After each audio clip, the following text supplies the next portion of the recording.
চাঁদ, যেটা পৃথিবীর একমাত্র প্রাকৃতিক উপগ্রহ। এটা সৌরজগতের পঞ্চম বৃহত্তম উপগ্রহ।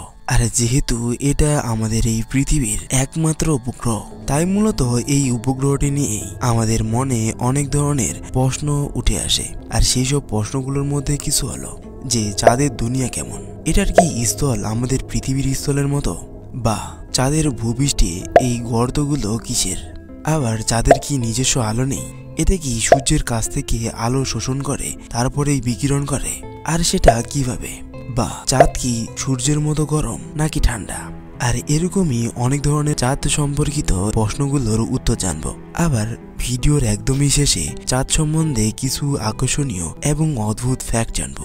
আশা করি আপনারা ভিডিওটি থেকে অনেক কিছুই জানতে পারবেন। তাহলে চলুন না ঘুরে আসি আমাদের এই পৃথিবীর একমাত্র উপগ্রহ চাঁদের সফরে।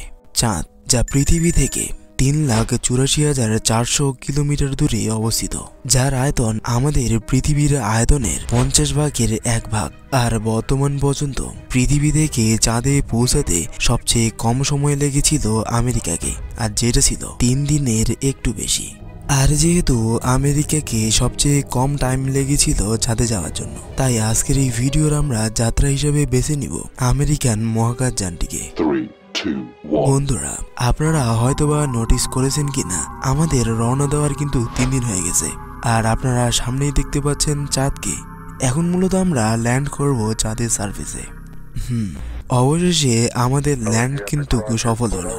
বন্ধুরা, চাঁদে পৌঁছানোর পর আমরা যদি এখন চারপাশে তাকাই, তাহলে আমরা দেখতে পাবো চাঁদের ভূমিকে, যাকে দেখে অনেকটা আমাদের মনে হবে পারমাণবিক বোমা বিস্ফোরণের এলাকার মতো। কারণ চাঁদের ভূমিতে অনেকগুলো ছোট বড় গর্ত রয়েছে। আর যদি বলি চাঁদের মাটির কথা, তাহলে চাঁদের মাটি মূলত ধুলোকণা, শিলা এবং খনিজ পদার্থ দিয়ে তৈরি, যা রেগোলিথ নামে পরিচিত। এটি ধুলোময়, খসখসে এবং আগ্নেয়গিরির শিলার অংশবিশেষে ভরা। চাঁদের পৃষ্ঠে বেসাল্ট শিলা, অ্যানোথোসাইট শিলা এবং কাচের কণা রয়েছে। আবার আপনারা হয়তোবা শুনেই থাকবেন যে চাঁদের মাটিকে গান পাউডারও বলা হয়।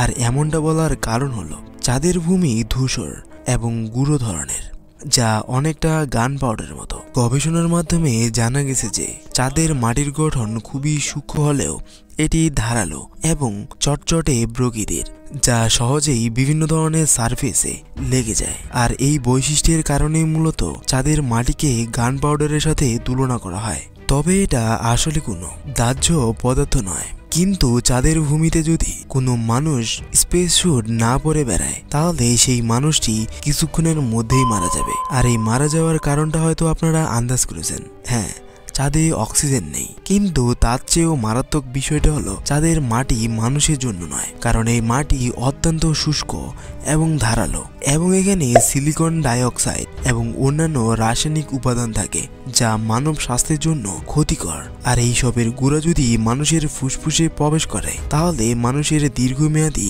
কোনো ক্ষতি করতে পারে, বা অনেক সময় মানুষের মৃত্যু হতে পারে। যেমন অ্যাপোলো 17 মিশনে মহাকাশচারী হ্যারিসন স্মিথ চাঁদের ধুলার সংস্পর্শে আসার পর অ্যালার্জির মতো প্রতিক্রিয়ার শিকার হয়। কিন্তু তার ভাগ্য ভালো থাকার কারণে তৎক্ষণাৎ চিকিৎসার মাধ্যমে সে বেঁচে যায়। যাই হোক, আর যেহেতু আপনি বর্তমানে চাঁদে রয়েছেন, তাই যদি আপনি আপনার মাথাটাকে একটু উঁচু করেন এবং সামনের দিকে তাকান, তাহলে আপনি দেখতে পাবেন আমাদের সুন্দর পৃথিবীকে। আর হয়তো বর্তমানে আপনারা চাঁদ থেকে পৃথিবীকে একদমই স্পষ্ট দেখতে পারছেন, তাই না? হ্যাঁ, চাঁদ থেকে একদমই পৃথিবীকে স্পষ্ট দেখা যায়। তার কারণ হলো চাঁদে কোনো ধরনের বায়ুমণ্ডলই নেই। যেহেতু আপনারা বর্তমানে চাঁদে রয়েছেন, তাই হয়তোবা আপনারা নোটিস করেছেন যে আপনাদের তেমন ওজন ফিল হচ্ছে না, তাই না? কিছু কিছু মানুষের ভুল ধারণা রয়েছে যে চাঁদে যাওয়ার পর নাকি আমাদের ওজন একেবারেই 0 হয়ে যায়, কিন্তু ব্যাপারটা সম্পূর্ণ ভুল। কারণ চাঁদের মধ্যাকর্ষণ পৃথিবীর মধ্যাকর্ষণের চেয়ে প্রায় 6 গুণ কম।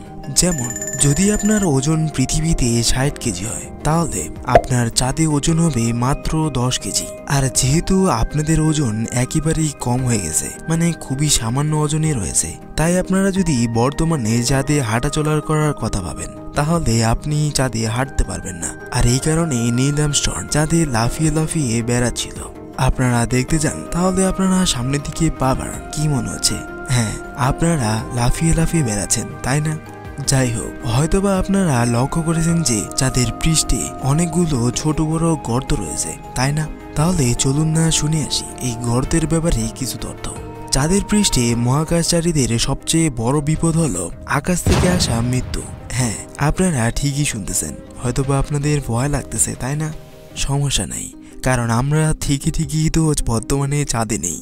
জাস্ট কল্পনা করুন, চাঁদে মাধ্যাকর্ষণ শক্তি কম হওয়ার কারণে এর কোনো বায়ুমণ্ডলই নেই, ফলে বায়ুর বাধাও নেই, যার কারণে এখানে প্রায়ই উল্কাপিণ্ড পড়তেই থাকে। আমরা বর্তমানে সামনের দিকে তাকিয়ে যে ছোট বড় গর্তগুলো দেখতে পাচ্ছি, এগুলো মূলত বেশিরভাগই উল্কাপিণ্ডের আঘাতেই তৈরি হয়েছে। আবার আরো একটা বিষয় হলো, যেহেতু চাঁদে কোনো ধরনের বায়ুমণ্ডল নেই, তাই আমরা চাঁদে পৃথিবীর মতো কথা বলতে পারবো না। চাইলে ট্রাই করে দেখতে পারেন। কি কথা বলতে পারতেছেন, তাই না? ওকে, আমি একটু পরে বলতেছি কেন পারতেছেন। চাঁদে কোনো ধরনের বায়ুমণ্ডলে নেই, আর তাই আমরা পৃথিবীর মতো চাঁদে কথা বলতে পারবো না। কারণ আমাদের মুখ থেকে তখনই ধ্বনি বা শব্দ বের হয় যখন কিনা চারদিকে বায়ুর উপস্থিতি থাকে। আর যেহেতু চাঁদে কোনো ধরনের বায়ুমণ্ডলই নেই, তাই চাঁদে কেউ কথা বলতেই পারবে না। আর যদি কথা বলেও থাকেন তাহলে কেউ সেটা শুনতেই পারবে না।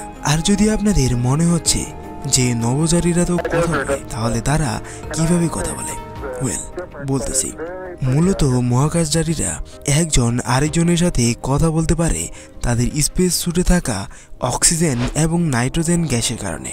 আর তারা একজন থেকে আরেকজনে কথা পাঠিয়ে থাকে মাইক্রোফোনের মাধ্যমে, আর যেটা কিনা তাদের স্পেস স্যুটে লাগানো থাকে। আশা করি আপনাদের উত্তরটা পেয়ে গেছেন।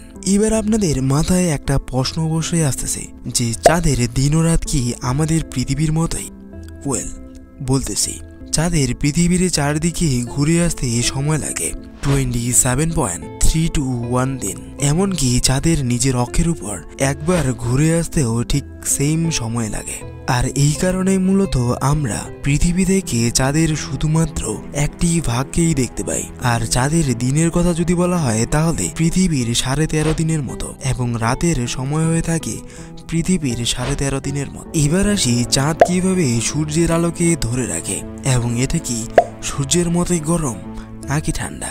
হ্যাঁ, আপনারা ছোটবেলা থেকেই ঠিকই শুনেছেন, চাঁদের কোনো নিজস্ব আলো নেই। চাঁদ মূলত সূর্যের আলোকে প্রতিফলিত করেই উজ্জ্বল দেখায়।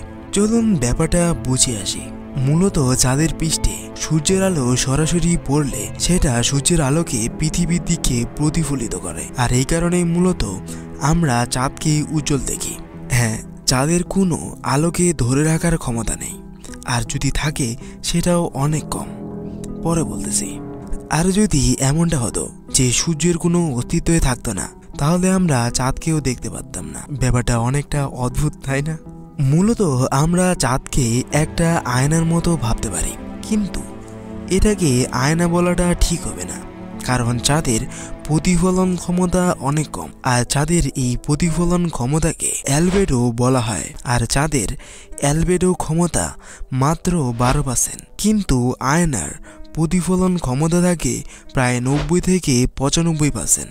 আর এই কারণেই মূলত এটাকে আয়না বলা ঠিক হবে না, কিন্তু বুঝের সাথে আপনারা বলতে পারেন। আর যেহেতু অ্যালবেডোর ক্ষমতা চাঁদে খুবই কম, আর এই কারণে মূলত চাঁদ আলোকে খুব বেশিক্ষণ ধরে রাখতে পারে না, ফলে চাঁদের পৃষ্ঠে সূর্যের আলো পড়লে তা তাপশক্তি হিসেবে শোষিত হয়। আর যেহেতু চাঁদে কোনো ধরনের বায়ুমণ্ডল নেই, তাই তাপ খুবই দ্রুত বিকিরণ হয়ে যায়। আর এই কারণেই মূলত দিনের বেলা চাঁদের তাপমাত্রা 180 ডিগ্রি সেলসিয়াস হয়, আর রাতের বেলা এর তাপমাত্রা নেমে আসে -53 ডিগ্রি সেলসিয়াসে। আবার এখানেই যে শেষ এমনটা নয়, চাঁদের আলাদা আলাদা স্থানে আলাদা আলাদা তাপমাত্রা থাকে। যেমন চাঁদের দক্ষিণ গোলার্ধে, বিজ্ঞানীদের মতে চাঁদের দক্ষিণ গোলার্ধে রাতের তাপমাত্রা হয়ে থাকে -238 ডিগ্রি থেকে -247 ডিগ্রি পর্যন্ত হয়ে থাকে। আর যার কারণে বর্তমানে চাঁদে যত ধরনের মিশন হয়েছে তার মূলত বেশিরভাগই চাঁদের উত্তর মেরুতে বা দক্ষিণ মেরুর আশেপাশেই ঘটেছে। আর এগুলো হলো চাঁদ সম্বন্ধে কিছু শর্ট ইনফরমেশন। আর এখন আমরা জানবো চাঁদ সম্বন্ধে কিছু আকর্ষণীয় ফ্যাক্ট। বা তথ্যকে। নাম্বার 1, চাঁদ পৃথিবী থেকে প্রতি বছর প্রায় 3.8 সেন্টিমিটার করে দূরে সরে যাচ্ছে। নাম্বার 2, চাঁদের আকৃতি। চাঁদের আকৃতি আমাদের কাছে মনে হয় গোলাকার, কিন্তু এটা আসলে পুরোপুরি গোলাকার নয়, এটা মূলত কিছুটা ডিম্বাকার আকৃতির, অনেকটা এমন।